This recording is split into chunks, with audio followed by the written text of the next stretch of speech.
വയനാട് ഉരുൾപൊട്ടൽ ഹൃദയഭേദകം. കേരളം കണ്ടതിൽ ദാരുണമായ പ്രകൃതി ദുരന്തത്തിലൊന്നാണ്. ഇന്ന് പുലർച്ചെ 2-നാണ് വയനാട്ടിൽ ആദ്യ ഉരുൾപൊട്ടൽ ഉണ്ടായത്. 4:10 വീണ്ടും ഉരുൾപൊട്ടി. മേപ്പടിയും മുണ്ടക്കയിൽ ചുരൽമല ഉൾപ്പെടെ പ്രദേശത്തെ പല സ്ഥലങ്ങളിലും ഒറ്റപ്പെട്ടു.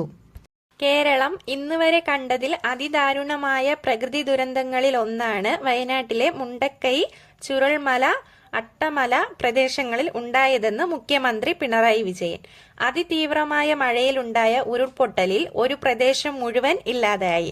93 മൃതദേഹങ്ങൾ ഇതുവരെ കണ്ടെത്തി. പരിക്കേറ്റ 128 പേർ വിവിധ ആശുപത്രികളിൽ ചികിത്സയിലാണെന്നും മുഖ്യമന്ത്രി പറഞ്ഞു.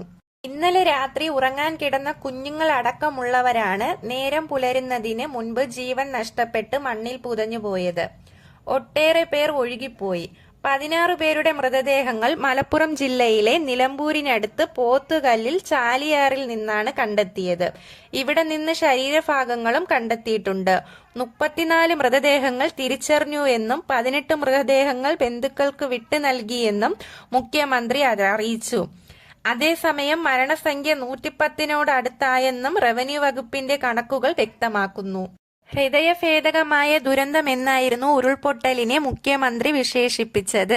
ദുരന്തത്തിൽ രക്ഷാപ്രവർത്തനം പുരോഗമിക്കുകയാണ്. ലൈഫ്നെറ്റ് കോണലിന്റെ നേതൃത്വത്തിലുള്ള സൈനിക ടീം പുഴയെ മുറിച്ചു കടന്നു മുണ്ടക്കൈ മാർക്കറ്റ് മേഖലയിലെത്തി. അവിടെ കുടുങ്ങിക്കിടന്ന് പരിക്കേറ്റ മുഴുവൻ ആളുകളെയും രക്ഷപ്പെടുത്തി പുറത്തേക്ക് കൊണ്ടുവരാൻ ആരംഭിച്ചതായും മുഖ്യമന്ത്രി വ്യക്തമാക്കി. മണ്ണിനടിയിൽപ്പെട്ടവരും ഒഴുകിൽപ്പെട്ടവരുമായി ഇനിയും ആളുകളുണ്ട്. അവരെ കണ്ടെത്താനുള്ള ശ്രമം തുടരും. സാധ്യമായ എല്ലാ ശക്തിമാർഗങ്ങളും ഉപയോഗിച്ച് രക്ഷാപ്രവർത്തനം തുടരുമെന്നും മുഖ്യമന്ത്രി അറിയിച്ചു. മഹാദുരന്തത്തിൽ വിറങ്ങലിച്ച് കേരളം. മരണസംഖ്യ 119. 90-ലധികം പേരെ കാണാനില്ല. തിരിച്ചറിയാത്ത മൃതദേഹങ്ങൾ. ഇന്ന് പുലർച്ചെ 2-നാണ് വയനാട്ടിലെ ആദ്യ ഉരുൾപൊട്ടൽ ഉണ്ടായത്. 4:10 വീണ്ടും ഉരുൾപൊട്ടി. മേപ്പടിയും മുണ്ടക്കൈ, ചുരൽമല ഉൾപ്പെടെ പ്രദേശത്തെ പല സ്ഥലങ്ങളും ഒറ്റപ്പെട്ടു പോവുകയും ചുരൽമല മുണ്ടാകെ റോഡ് ഒലിച്ചു പോവുകയും ചെയ്തു. വെള്ളാർമല GVH സ്കൂൾ പൂർണ്ണമായും മണ്ണിനടിയിലായി. വീടുകൾക്കും ജീവനോപാധികൾക്കും വലിയ നാശനഷ്ടമുണ്ടായി. ഇരുവഴിഞ്ഞിപ്പുഴ 2-ആയി ഒഴുകുകയാണെന്നും വിവരം പങ്കുവച്ച് മുഖ്യമന്ത്രി.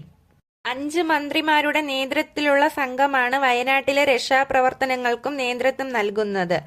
മന്ത്രിമാരുടെ നേരിട്ടുള്ള മേൽനോട്ടത്തിൽ സൈന്യത്തിന്റെ സഹായം ഉൾപ്പെടെയുള്ള ആവശ്യമായ സജ്ജീകരണങ്ങളോടെ രക്ഷാപ്രവർത്തനം നടന്നുകൊണ്ടിരിക്കുകയാണ്.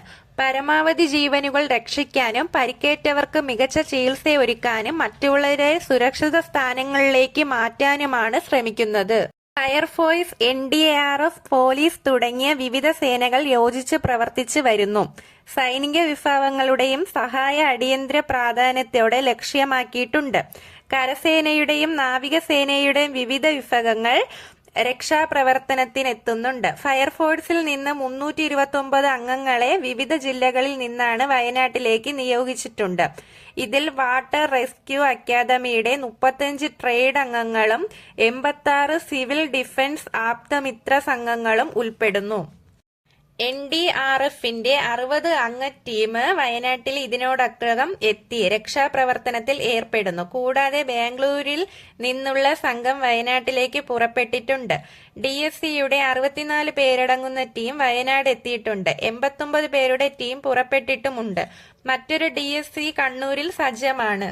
സിലൂരിൽ നിന്ന് വയനാട്ടിലേക്ക് പുറപ്പെടുന്ന എയർഫോഴ്സിന്റെ 2 ഹെലികോപ്റ്ററുകൾ പ്രതികൂല കാലാവസ്ഥയെ തുടർന്ന് കോഴിക്കോട് നിൽക്കുകയാണ്. കൂടാതെ നാവികസേനയുടെ റിവർ ക്രോസ് ടീമിനായും EDF ആർമിയുടെ ഒരു ടീമിനായും ഇന്ത്യൻ ക്രോസ്റ്റ് ഗാർഡ് ടീമിനായി റിക്വസ്റ്റ് നൽകിയിട്ടുണ്ട്. രക്ഷാപ്രവർത്തനത്തിന് നേതൃത്വം നൽകുന്നതിന് ഉത്തരമേഖല IG, DIG എന്നിവർ ദുരന്ത മേഖലയിൽ എത്തിയിട്ടുണ്ട്. പ്രവർത്തനങ്ങൾ ഏകോപിക്കുന്നതിന് ചുമതലപ്പെടുത്തിയ ക്രമസമാധാന വിഭാഗം ADGPയും വയനാട് കേന്ദ്രീകരിച്ച് പ്രവർത്തിക്കുന്നു. പള്ളിയും മദ്രസയും താൽക്കാലിക ആശുപത്രിയാകും. വൈദ്യുതി ഇന്ന് തന്നെ പുനഃസ്ഥാപിക്കും. ദുരന്തഭൂമിയിൽ ഉണർന്ന അധികൃതർ.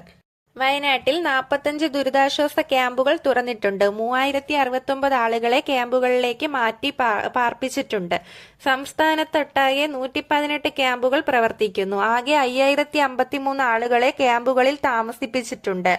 വിവിധ ജില്ലകളിൽ നിന്നുള്ള 30 പേരടങ്ങുന്ന NDRF ടീമുകളെ ഇടുക്കി, പത്തനംതിട്ട, ആലപ്പുഴ, എറണാകുളം, കോഴിക്കോട്, മലപ്പുറം ജില്ലകളിലേക്കും നിയോഗിച്ചിട്ടുണ്ട്. ആരക്കോണത്ത് നിന്നുള്ള സംഘം പാലക്കാട്ടേക്കും പുറപ്പെടുവിച്ചിട്ടുണ്ടെന്ന് മുഖ്യമന്ത്രി അറിയിച്ചു.